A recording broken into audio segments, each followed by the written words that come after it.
Prime Minister holds a town hall to discuss vaccination drive and commissions Port Authority vessel. Plus, Minister Warmington continues the assessment of roads. You're watching Jamaica House Weekly. I'm Anthony Morgan. We're not here today to say that vaccines are riskless activities. That's not what we're saying. There are concerns about vaccines, and some of those concerns would be legitimate. What we do know, however, is that for the vaccines that have been given approval, emergency approval, that these vaccines have a long history of development. Though they were rapidly brought to market, they were in development for a long time. The technology around the development of these vaccines are, in some cases, fairly standard, would have been around for decades, even hundreds of years.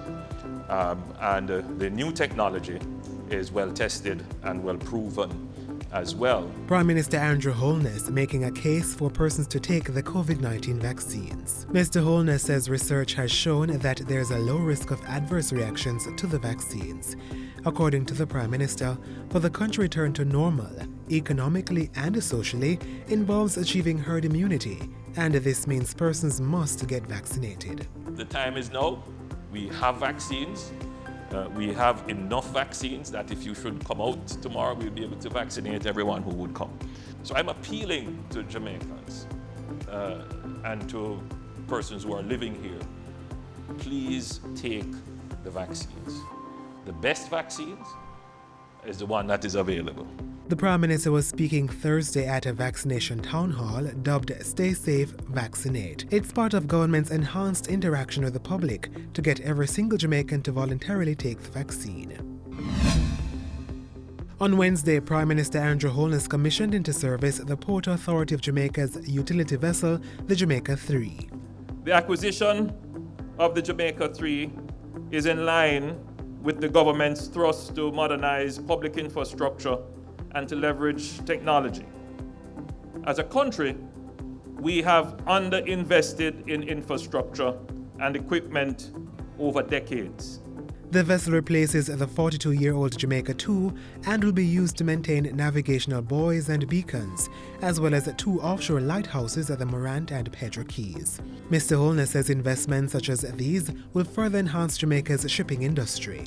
Jamaica is the first country in the region to have a fully functional port community system with an electronically integrated sector. Terminals, shipping agents, brokers, truckers, and warehouses.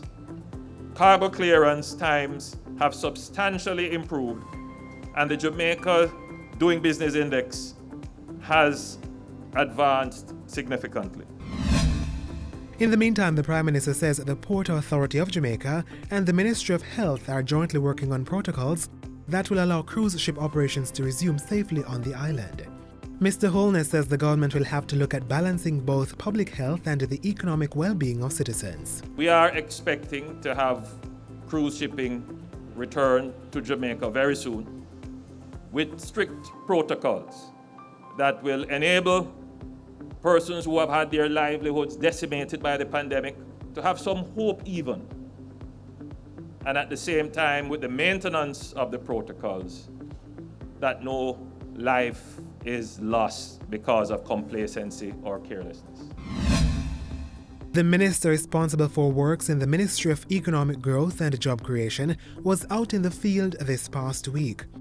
As he continued his assessment of the island's road network, Minister Warmington ventured to northwestern Clarendon. He promised to make funds available to immediately address the deplorable conditions of the roadway from Summerfield through Trout Hall to Frankfield. Minister Warmington also viewed roadways for which tenders have been issued. These include the $20 million upgrade of the road between Grantham and White Shop. $30 million has been set aside for Effort Road and Brian Peace, and $20 million for Coffee Peace.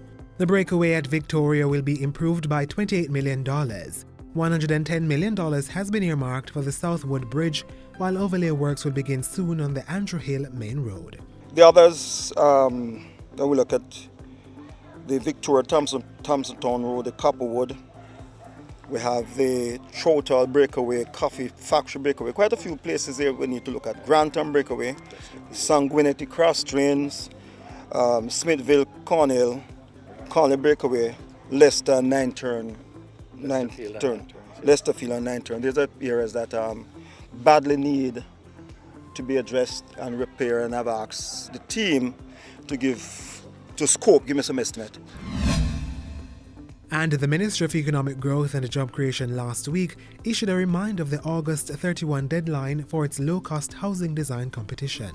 Interested participants are encouraged to submit creative, original, resilient and low-cost housing designs in 1, 2, 3 bedrooms or multifamily units.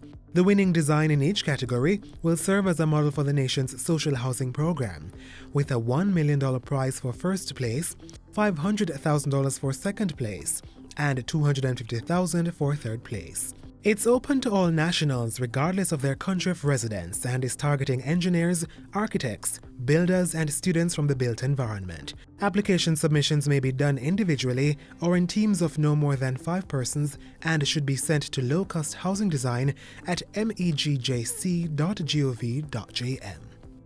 And that's it for Jamaica House Weekly. Be sure to join us next time for more of the news stories coming out of the office of the Prime Minister.